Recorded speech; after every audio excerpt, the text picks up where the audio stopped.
नमस्कार। स्वागत है आपका। मैं डॉक्टर आर के भारद्वाज।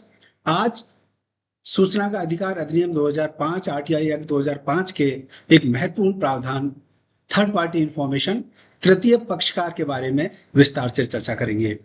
जानते हैं तृतीय पक्षकार कौन होता है। तृतीय पक्षकार से संबंधित सूचना क्या नागरिक को उपलब्ध कराई जा सकती है। तृतीय पक्षकार से संबंधित सूचना प्राप्त करने का उपलब्ध कराने की क्या प्रावधान और प्रक्रिया है।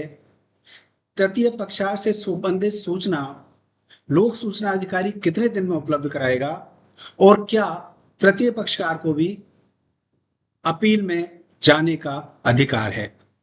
आरटीआई एक्ट 2005 के सबसेक्शन 11 सबसेक्शन 1 में तृतीय पक्षकार से संबंधित सूचना उपलब्ध कराने की प्रावधान और प्रक्रिया का विस्तार से वर्णन किया गया है।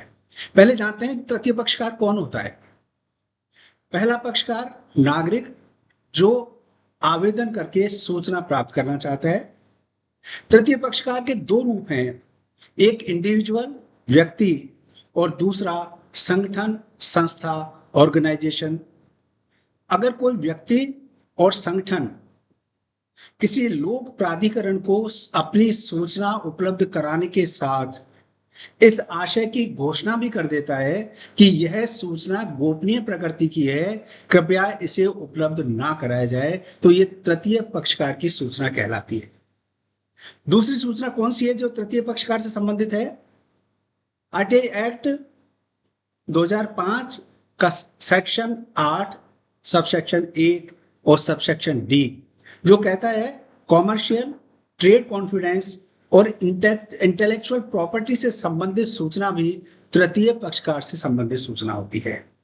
तीसरा, वो सारी सूचनाएं अगर कोई वरिष्ठ अधिकारी अपने कनिष्ठ अधिकारी से कोई राय सलाह मशविरा सजेशन मांगता है और कनिष्ठ अधिकारी किसी विषय पर दी गई राय मशविरा सजेशन अपने वरिष्ठ अधिकारी को प्रेषित करता है तो वो भी तृतीय पक्षकार से संबंधित सूचना मानी जाती है। आइए जानते हैं कि तृतीय पक्षकार से संबंधित सूचना कैसे प्राप्त की जा सकती है। अगर कोई नागरिक किसी व्यक्ति या संस्था से संबंधित या किसी ऐसे विषय से संबंधित जो कोई राय मशविरा से संबंधित है कि सूचना के अधिकार अधिनियम के तहत आवेदन पत्र प्रस्तुत करके मांगता है, तो संबंधित लोक सूचना अधिकारी सूचना का आवेदन पत्र प्राप्त होने के बाद अगले 5 दिन में लिखित रूप में तृतीय पक्षकार को यह अनुरोध करेगा कि कृपया आप अपना पक्ष अगले 10 दिन में मौखिक या लिखित रूप से प्रस्तुत करने का श्रम करें कि यह सूचना उपलब्ध कराई जाए या ना कराई जाए।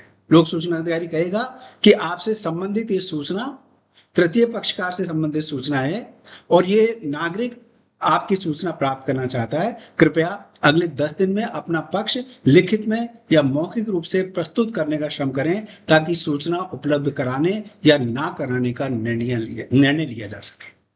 तृतीय पक्षकार से प्राप्त सहमति या असहमति के आधार पर लोक सूचना अधिकारी सूचना उपलब्ध कराने या ना कराने का निर्णय लेगा। लेकिन अगर ऐसी सूचना लोकहित में है, पब्लिक इंटरेस्ट में है, तो लोक सूचना अधिकारी ऐसी सूचना नागरिक को उपलब्ध भी करा सकता है।